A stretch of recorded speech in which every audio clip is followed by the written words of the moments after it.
Cinema hall చుట్టూ తిరుగుతారు, ఫంక్షన్ల చుట్టూ తిరుగుతారు. కనుక విమోచించిన వారు, యెహోవా విమోచించిన వారు సియోనుకు వెళతారు. వాళ్ళ తల మీద నిత్య ఆనందం ఉంటుందంట.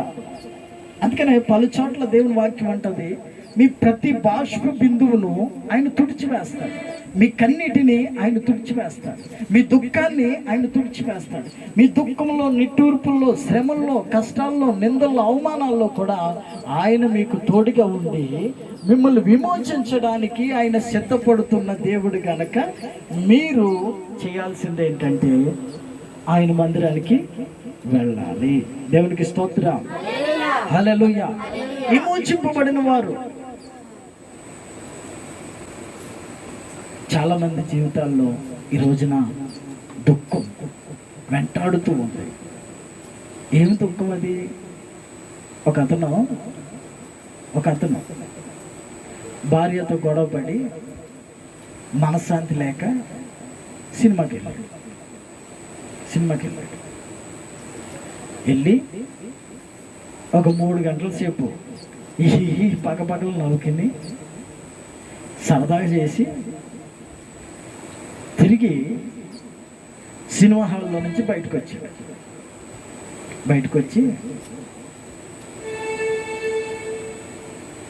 బయటికి రావడమే ఏం గుర్తొచ్చింది ఆయనకి? మళ్ళీ భార్యతో గొడవ అయింది కదా నాకు ఇంట్లో. ఇప్పుడు ఇంట్లో నేను 3 గంటల సేపు సినిమా హాల్లో ఉన్నంత రాని నాకు ఏమన్నా సంతోషం వచ్చేస్తుందా? అక్కడ ఉండగా మర్చిపోయాడు. బయటికి రాగానే మరలా పాత పోరే గుర్తొచ్చింది. దానికి ఇంటికి వెళ్ళలేని పరిస్థితుల్లో అక్కడికి వెళ్ళాడు. ఎక్కడికి? ఇంకో రేషన్ షాప్ ఉంది కదా, వైన్ షాప్, రేషన్ షాప్. నేను రేషన్ షాప్ అంటే మీరు వైన్ షాప్ అంటున్నారు నిజాయితీగా. దేవునికి స్తోత్ర, హల్లెలూయా. అక్కడన్నా లైన్ ఉంటుందో లేదో తెలియదు, కానీ ఇక్కడ మాత్రం లైన్ ఉంటుంది. అక్కడికి వెళ్ళాడు, ఏదో తీసుకున్నాడు, తాగాడు, నీళ్ళు పాలు కలుపుకుని తాగాడు. ఇంటికి వెళ్తే మరలా కొట్లాట. అదేమన్నా తగ్గిపోయిందా కొట్లాట? ఒక 3 గంటలు నువ్వు ఎంజాయ్ చేసినంతరాన్ని, 3 గంటలు నువ్వు మర్చిపోయి తిరిగి వచ్చినంతరాన్ని ఇంట్లో ఉన్నది కొంపటేమన్నా పోతుందా? పోదు. మరి నీకు నిత్యము ఆనందం కావాలి అంటే లోకంలో దొరికేది మీకు సగం సంతోషమే. దేవునికి స్తోత్రం. లోకంలో దొరికేది సగం ఆనందమే దొరుకుతుంది మీకు. ఎప్పుడైతే దేవుని సన్నిధిలో ఉంటామో, దేవుని మాట జాగ్రత్తగా వింటామో, దేవుని మాట యందు లక్ష్యం ఉంచుతామో, అప్పుడు నిత్య ఆనందం దొరుకుతుంది, నిత్యము సంతోషం దొరుకుతుంది. ఎందుకంటే దేవుడు శక్తి కలిగిన దేవుడు. నిన్ను విడిచిపెట్టేవాడు కాదు. నీ స్నేహితులు, బంధువులు అందరూ నిన్ను విడిచిపెట్టవచ్చు. నీ దగ్గర డబ్బున్నంతసేపు నీతో సంతోషించిన వాళ్ళు ఉంటారు. ఒకరోజు దుఃఖం వెంబడిస్తుంది మనిషిని. ఒక రోజున చీకటి అలముకుంటుంది మనిషిని. ఆ చీకటి అలముకున్నప్పుడు, ఆ ఆపద నీకు వచ్చినప్పుడు నీతో పాటు ఎవరు ఉండరు. నా దేవుని ప్రియులారా, దేవునికి స్తోత్రం. నువ్వేంద్ర ఎక్కిట్లు పాడిపడలా ఆడపిల్లనా కదా? నువ్వెందుకన్నా దీనికి ఎందుకు వచ్చిందా? కూర్చోవచ్చు, డిస్టర్బ్ చేయకండి. 10 నిమిషాలు ముగిస్తానని చెప్పాను కదా, మీరు డిస్టర్బ్ చేసి ఇంకొక అరగంట ఎక్కువైతుంది. మీ ఇష్టం. హల్లెలూయా. ఏం చెప్తున్నాను ఇప్పుడు? మీరు వింటున్నారా లేదని ఏం చెప్తున్నాను?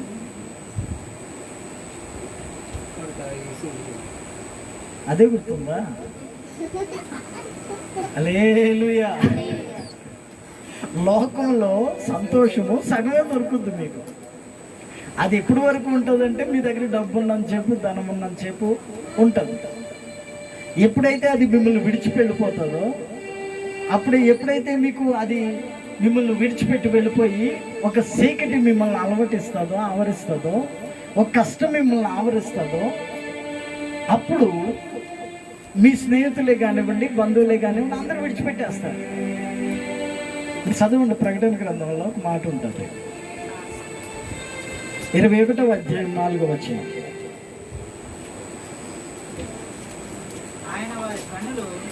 ఆయన వారి కన్నుల ప్రతి బాష్ప బిందువును తుడిచివేయను, మరణము ఇక ఉండదు, దుఃఖమైనను, ఏడుపైనను, వేదనైనను ఇక ఉండదు. మొదటి సంగతులు గతించిపోయినని సింహాసనములో నుండి వచ్చిన గొప్ప స్వరము చెప్పుట వింటుంది. చాలు. ఇక్కడ అంటున్నాడు, ఆయన వారి కన్నుల ప్రతి బాష్ప బిందువును తుడిచివేయడు. నువ్వు ఏడుస్తూ ఉన్నప్పుడు, దుఃఖంతో ఉన్నప్పుడు అనిపిస్తుంది, నేను ఎంతో దుఃఖంతో ఉండి ఏడుస్తుంటే ఆయన చూడు పట్టి పట్టినట్టున్నాడు. ఎవరో చేసుకున్నాడు, పట్టి పట్టినట్టున్నాడు. నా దుఃఖం నాది, నా దిగులు నాది. నేను ఎంత దుఃఖంలో ఉంటే, ఇంత కష్టంలో ఉంటే పట్టి పట్టినట్టున్నారు నా బంధువులు. మా అత్తగారు చూసి చూడనట్టు వెళ్ళిపోయింది. మా ఆడపడుచు చూసి చూడనట్టు వెళ్ళిపోయింది. మా అన్నయ్య చూసి చూడనట్టు వెళ్ళిపోయాడు. ఎవరు లేరు నన్ను దుఃఖంలో నుంచి విడిపించేదానికి, ఎవరు లేరు నాకు సహాయం చేసేదానికి అని నువ్వు ఏడుస్తూ ఉండవచ్చు. దేవుడు ఏం చేస్తాడంట, నీ కన్నుల బాష్ప బిందువులు, అంటే నీ కన్నుల్లో ఉన్న దుఃఖాన్ని తొలగించేది, నీ మనసులో ఉన్న దుఃఖాన్ని తొలగించేది, నీ మనసులో ఉన్న కష్టాన్ని తొలగించేది ఎవరో వచ్చి, నీ భర్త వచ్చి నీ బాష్ప బిందువులు తొడవడం కాదు, నీ భర్త వచ్చి నీకు ఓదార్పు ఇవ్వడం కాదు, నీ పిల్లలు వచ్చి నిన్ను ఓదార్చడం కాదు, ఆయనే వస్తాడంట. దేవునికి స్తోత్రం, హల్లెలూయా. ఆయన ఎందుకు వస్తాడు? ఆయనకి అవసరం ఏంటి నీతో? ఆయన నిన్ను ఆదరించాల్సిన అవసరం ఏంటి? ఆయన నిన్ను దగ్గరికి తీర్చుకోవాల్సిన అవసరం ఏంటి? ఆయన నిన్ను చేర్చుకోవాల్సిన అవసరం ఏంటి? నీ బంధువులు విడిచిపెట్టేశారుగా, నీ స్నేహితులు విడిచిపెట్టేశారుగా, నీ తల్లిదండ్రులు విడిచిపెట్టేశారుగా, నువ్వు పనికిమాలిన దాన్ని, పనికిరాని దాన్ని, నువ్వు తెలివిలేనోడు రాని ఒక ముద్ర వేసి తొలగించుకున్నారు, విడిచిపెట్టారుగా. అవసరం ఏముంది? ఆయన రావాల్సిన అవసరం ఏముందంటే, ఆయన నీ కొరకు కలవరి సిలువలో రక్తాన్ని ఖర్చాడు నా బిడ్డ. నీ కొరకు ఆయన ప్రాణాన్ని పెట్టాడు గనక ఆయన నిన్ను విమోచించడానికి నువ్వు ఏడుపులో దుఃఖంలో కూర్చున్నప్పుడు ఆయన సంతోషిస్తూ ఉండడు అక్కడ. దేవునికి స్తోత్రం, హల్లెలూయా, హల్లెలూయా. నీవెక్కడుంటే అక్కడ నీతో పాటు ఉంటాడు. నీవెక్కడ నిలబడితే అక్కడ నీతో పాటు ఉంటాడు. నీవెక్కడ ఏడుస్తుంటే అక్కడ నీతో పాటు ఉండి నీ ఏడుపుని నీ నుంచి తొలగించి నిత్య ఆనందంతో నిన్ను నింపబోతూ ఉన్నాడు ఈ రోజున. దేవునికి స్తోత్రం, హల్లెలూయా. ఆ రోజున యేసుప్రభు అన్నాడు, ఇదిగో మీరు ఆ గ్రామానికి వెళ్ళాలి, త్వరగా బయలుదేరి వెళ్ళండి నాకంటే ముందుగా అన్నాడు. సరే, శిష్యులు ఏం చేశారంటే, అబ్బా యేసుప్రభు కంటే ముందు వెళదాం ఇవాళ అని చెప్పి ధనాధన ఆ 12 మంది శిష్యులు కలిసి ఒక పడవ తీసుకుని ఆ పడవలో బయలుదేరి వెళుతూ ఉన్న సమయంలో మధ్యరాత్రి వీళ్ళు వీటి వెళ్ళగానే యేసుప్రభు ఏం చేశాడంటే కొండకు వెళ్ళాడు ప్రార్థన చేద్దామని. అక్కడ ఆయన ప్రార్థన చేసుకుంటూ ఉన్నాడు. సడన్ గా మధ్యరాత్రి ఇంచుమించు 4వ జాముకి వీళ్ళు బయలుదేరి సముద్రంలో సగం దూరం వెళ్ళగానే పెద్ద గాలి తుఫాను ఎదురయ్యింది. ఈ గాలి తుఫాను ఎదురైనప్పుడు శిష్యులు అంతా భయపడిపోతూ ఉన్నారు. ఏం చేయాలో తెలుస్తున్నది పరిస్థితి. తుఫాను కొడుతూ ఉంది.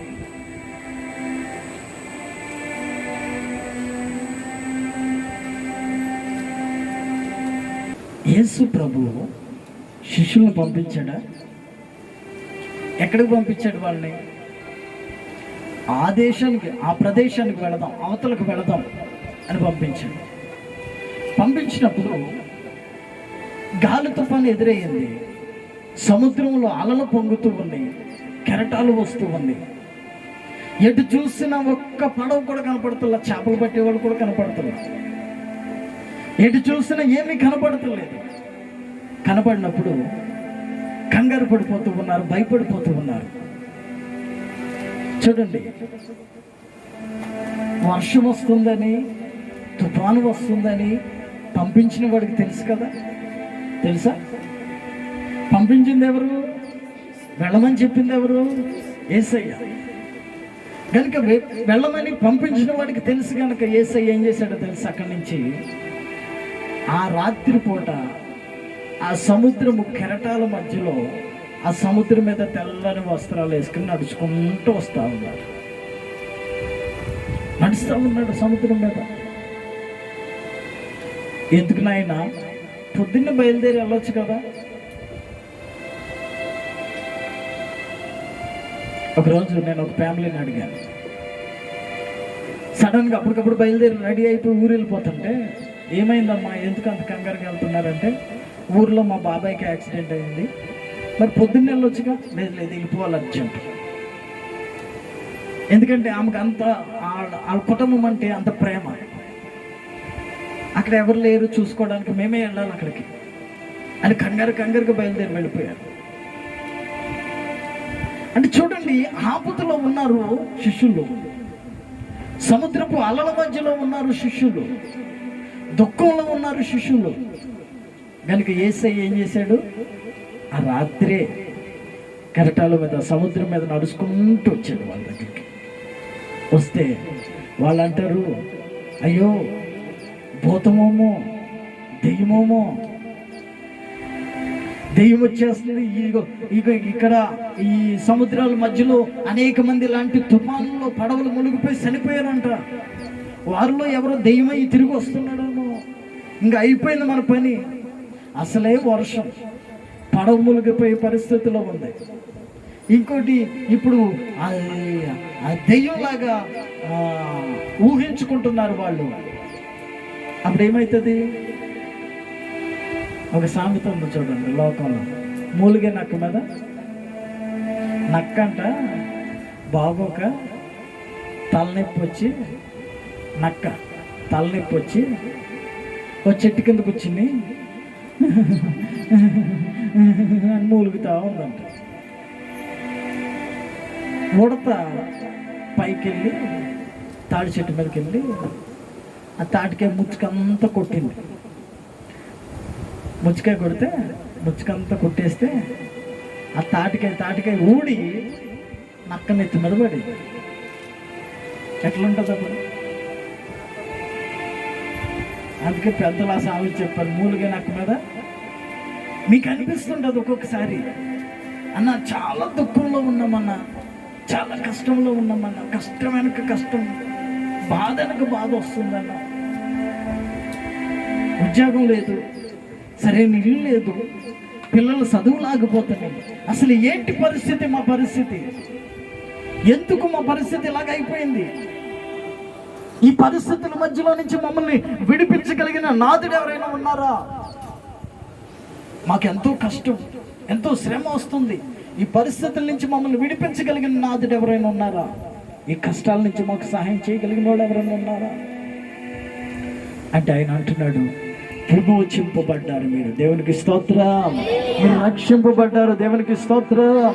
మీరు ఒకప్పుడు చీకటిలోనూ దూరస్తులుగా మీరు జీవిస్తున్న మీరు యేసుక్రీస్తు రక్తము చేత కడగబడి ఆయన మరణము ద్వారా మీరు విమోచింపబడి మీ పాపము నుంచి మీ యొక్క శాపము నుంచి విడుదల పొంది ఆయన సన్నిధిలో మీరు ఉన్నారు గనక, సియోనులోనికి మీరు వచ్చారు గనక మీ తలల మీద నిత్యానందం ఉంటుంది. దేవునికి స్తోత్రం. హల్లెలూయా.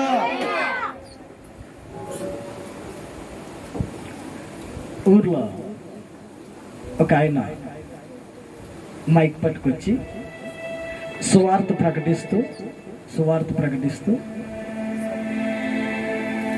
ఆయన అనేవాడంట, అయ్యా లైఫ్ బాయ్ ఎక్కడ ఉందో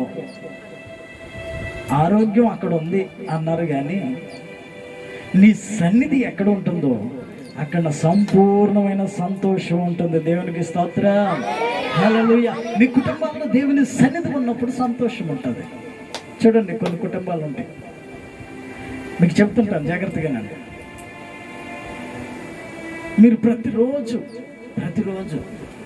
చక్కగా బైబిల్ చదివేటట్టు ఉండాలి, ప్రతిరోజు ప్రార్థన చేసుకునేటట్టు ఉండాలి. ఏ కుటుంబంలో అయితే ప్రార్థన ఉంటుందో, ఏ కుటుంబంలో అయితే బైబిల్ చదువుతారో వారి కుటుంబాలు సంతోషంతో ఉంటాయి. ఎందుకంటే దేవుని సన్నిధి వారి కుటుంబాల్లో ఉంటుంది. దేవుడే వారి కష్టాల్లో నుంచి విడిపిస్తాడు. దేవుడే వారి ప్రతి బాష్ప బిందువును తుడిచివేసి నిత్య ఆనందాన్ని వారి తలల మీద అనుగ్రహిస్తాడు. దేవునికి స్తోత్రం, హల్లెలూయా. వీళ్ళు ఎంతమంది ఉన్నారు బైబిల్ చదివేవాళ్ళు? ఎంతమంది ఉన్నారు ప్రార్థన చేసేవాళ్ళు? రోజు ప్రతిరోజు కనీసం నేను ఒక గంట సేపు అన్న ప్రార్థన చేసుకుంటాను అయ్యగారు, లేదా కనీసం 10 నిమిషాలు 20 నిమిషాలు అన్న నేను ప్రార్థన చేసుకుంటాను అన్నవాళ్ళు. ఇప్పటి వరకు అలా చేయని వాళ్ళు ఎవరైనా ఉంటే ఈ రోజు నుంచి ప్రారంభించండి. ఈరోజు మీ ఇంటికి వెళ్ళిపోయిన తర్వాత, అన్నం తిన్న తర్వాత ఆలోచించుకోండి, అసలు ఎందుకు మన కుటుంబంలో దుఃఖం ఉంటుంది, ఎందుకు మన కుటుంబంలో బాధ వెనక బాధ వస్తూ ఉంది, ఎందుకు మన కుటుంబంలో శ్రమ వెనకాల శ్రమ వస్తూ ఉంది. ఎందుకంటే దేవుని సన్నిధిని ఇంట్లో ఉండలేదు, దేవుని సన్నిధి నీ కుటుంబంలో ఉండలేదు కనుక నీకు దుఃఖం వస్తూ ఉంది. దేవుణ్ణి నీవు నీ హృదయంలోనికి ఆహ్వానించాలి. దేవుడు విమోచించడానికి సమర్థుడు, శక్తి కలిగిన దేవుడు. ఒక యవనస్తుడంట, నేను ఎప్పుడో విన్నాను ఈ సంగతి. ఒక పాస్టర్ గారు చెప్తుంటే ఇంటికి తీసుకుని వెళ్ళి హాల్లో సోఫా వేసి కూర్చోబెట్టాడంట. ప్రభువా ఇక్కడే కూర్చో నువ్వు అని. రాత్రి అయ్యింది, ఈడెళ్ళి బెడ్రూమ్లో పడుకున్నాడు. పడుకున్న తర్వాత నిద్ర పట్టింది. వీడికి మహా దెయ్యపు కళ్ళు వస్తూ ఉన్నాయి. దెయ్యాలు వచ్చి తొక్కుతా ఉన్నాయి, కేకలు పెడుతున్నాడు, అరుస్తున్నాడు, దెయ్యపు కళ్ళు వస్తూ ఉన్నాయి.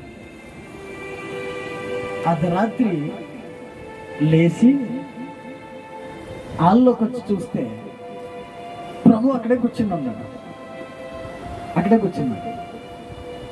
అప్పుడు అన్నాడంట, ప్రభువా నీకు అసలు ఏమన్నా జాలుందా నా మీద అసలు ఏమన్నా ప్రేమ ఉందా? ఏమైందిరా? నేను అక్కడ బెడ్రూమ్లో పడుకుని ఉంటే దెయ్యాలు వచ్చి నన్ను తొక్కుతున్నాయి, నిద్ర లేకుండా చేస్తున్నాయి, దెయ్యపు కళలు వస్తూ ఉన్నాయి, నేను అరుస్తూ ఉన్నాను, కనీసం నువ్వు లోపలికి వచ్చి నన్ను రక్షించవా? నువ్వు వస్తే కదా నాకు విడుదల కలిగేది అన్నాడంట. అంటే యేసుప్రభు అన్నాడంట, అరే నేను నీకులాగా నీతి లేనోడిని కాదు, నేను నీకులాగా మర్యాద లేనోడిని కాదు. నువ్వు తీసుకొచ్చావు నన్ను ఎక్కడ కూర్చోబెట్టావు? హాల్లో కూర్చోబెట్టావు. నీ బెడ్రూమ్లోకి రమ్మని ఆహ్వానించావా? నీ కిచెన్లోకి రమ్మని ఆహ్వానించావా? నీ ఇల్లంతా నాకు అప్పచెప్పావా? చెప్పలేదు కనుక మరి నువ్వు నిద్రపో, నీ బెడ్రూమ్లోకి నువ్వు పర్సనల్గా వెళ్ళి నువ్వు నిద్రపోతావు, నీతో పాటు నేను ఎలా వచ్చేది? నువ్వు రమ్మన్నవా నన్ను అన్న. నా దేవుని పిల్లారా, మీరు మీ కుటుంబాల్లోనికి ఆహ్వానిస్తేనే దేవుడు వస్తాడు. దేవునికి స్తోత్రం. హృదయం అనే తలుపు నిద్ర నిలబడి తట్టుచున్నాను, ఎవడైనా నా స్వరము విని తలుపు తీసిన ఎడల నేను వాడిలోనికి వస్తాను, వాడితో ఉంటాను, వాడితో జీవిస్తాను, వాడి కన్నుల ప్రతి బాష్ప బిందువుని వాడిని తుడిచివేసి చక్కటి ఆరోగ్యకరమైన రెక్కలు వాడి మీద చాపి సురక్షితంగా నేను వాడిని కాపాడుతాను, నేను వాడితో ఉంటాను, వాడితో భోజనం చేస్తాను అంటున్నాడు ప్రభు. ఈరోజు నువ్వు తలుపు తీయగలుగుతున్నావా? ఈరోజు హృదయంలోకి ఆహ్వానించగలుగుతున్నావా దేవుణ్ణి? ఈరోజున దేవునితో మాట్లాడగలుగుతున్నావా? కనీసం ప్రార్థన చేయగలుగుతున్నావా? ఏది లేదు.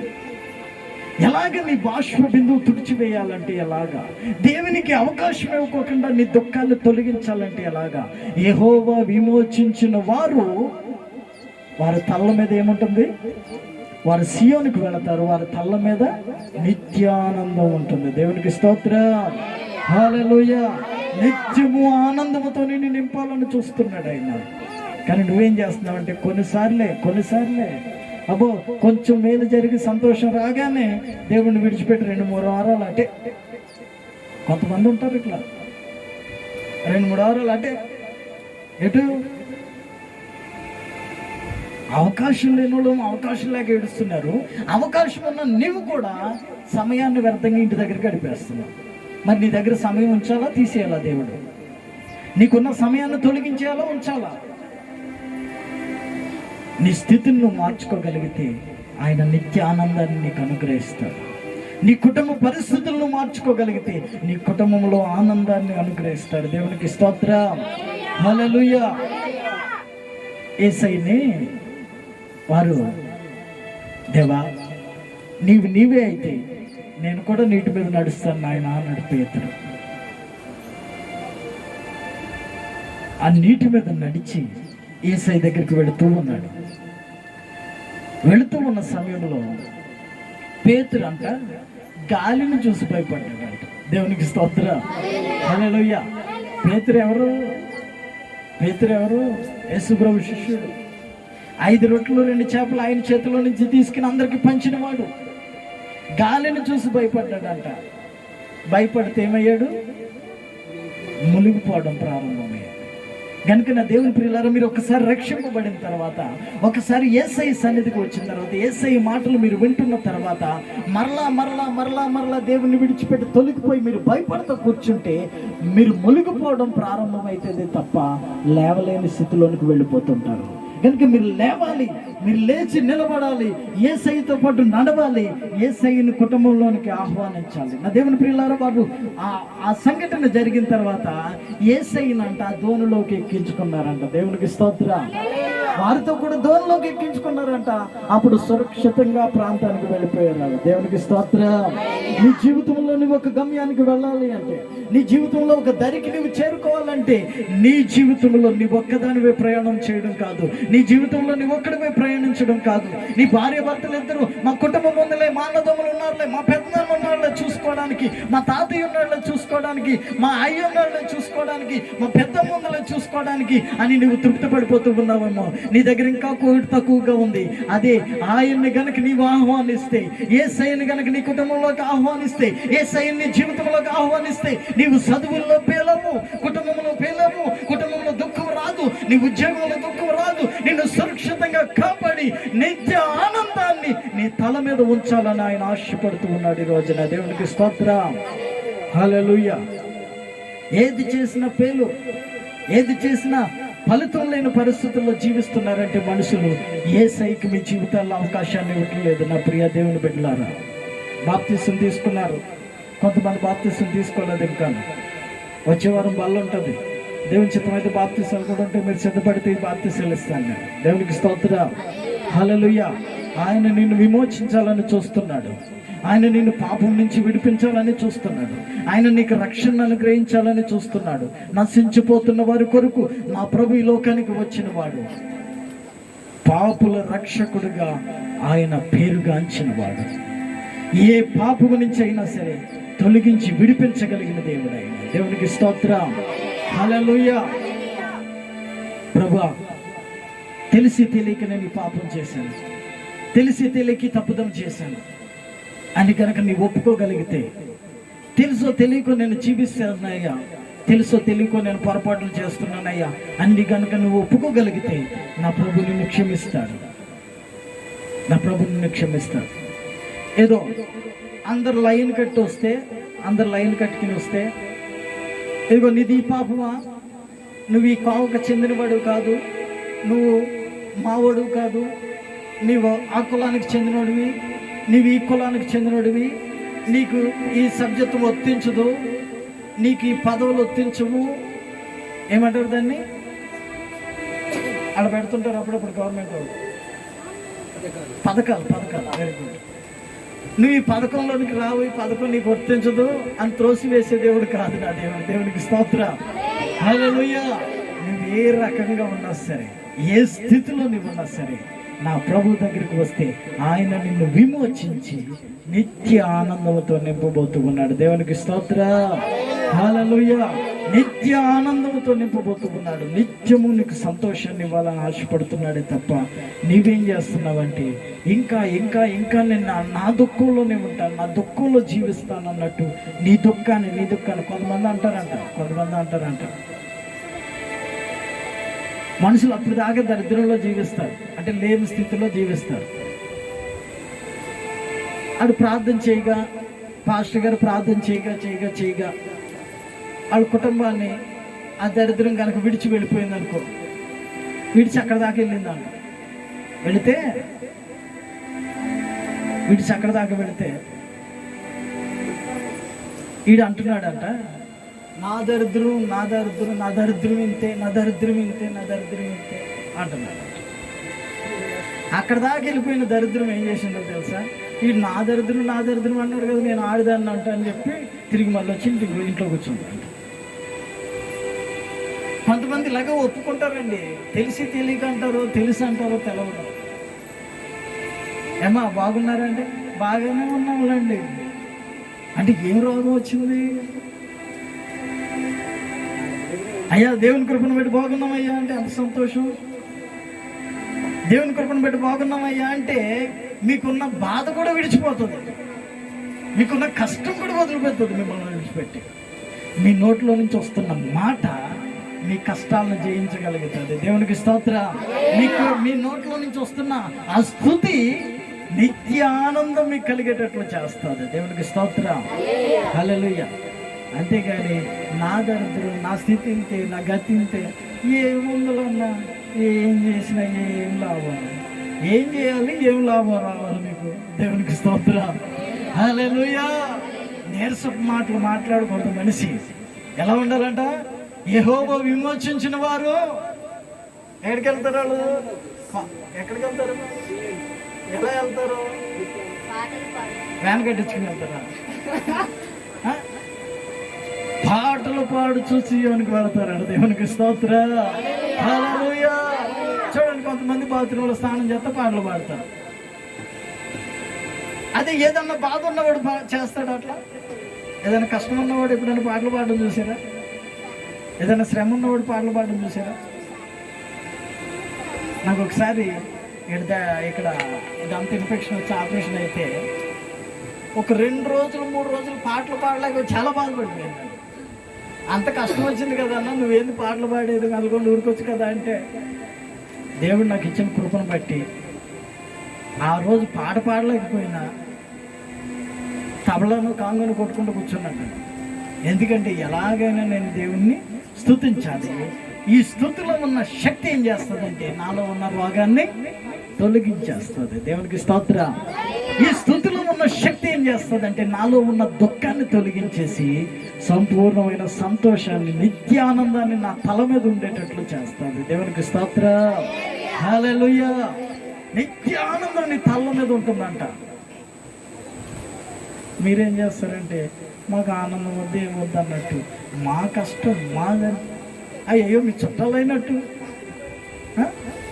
మీ చుట్టాలు అయినట్టు మాట్లాడతారు. దేవునికి స్తోత్రం.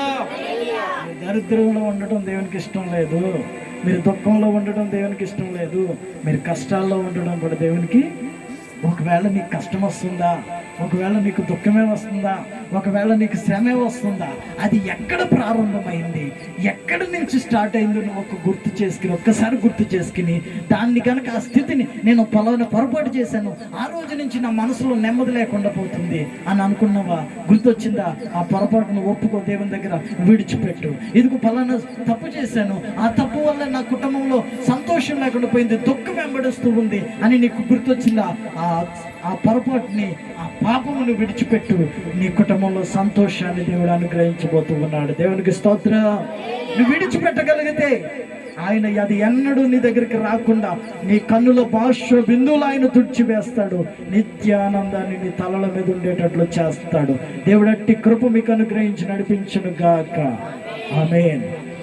ప్రతిదినం వాక్యం చదవాలి, ప్రతిదినం ప్రార్థన చేయాలి, ప్రతిరోజు మీరు పాటలు పాడుకోవాలి. పాటలు పాడుకోండి అంటే ఇది ఆరాధన చేసినట్టు ఇళ్లలో చేయకండి, ఇల్లు ఖాళీ చేయించేస్తారు దేవుడికి. దేవునికి స్తోత్రం. హల్లెలూయా. మొత్తం మేడం వాళ్ళందరూ ఎల్లగొట్టేస్తారు. ఎందుకు ఎల్లగొడతారు తెలుసా? మనం పాట పాడేటప్పుడు, ఆరాధన చేసేటప్పుడు వాళ్ళ దగ్గర ఆల్రెడీ అయ్యా ఉంటే ఇది బంద్ చేశారు, ఏడుతారు మళ్ళీ చూస్తే.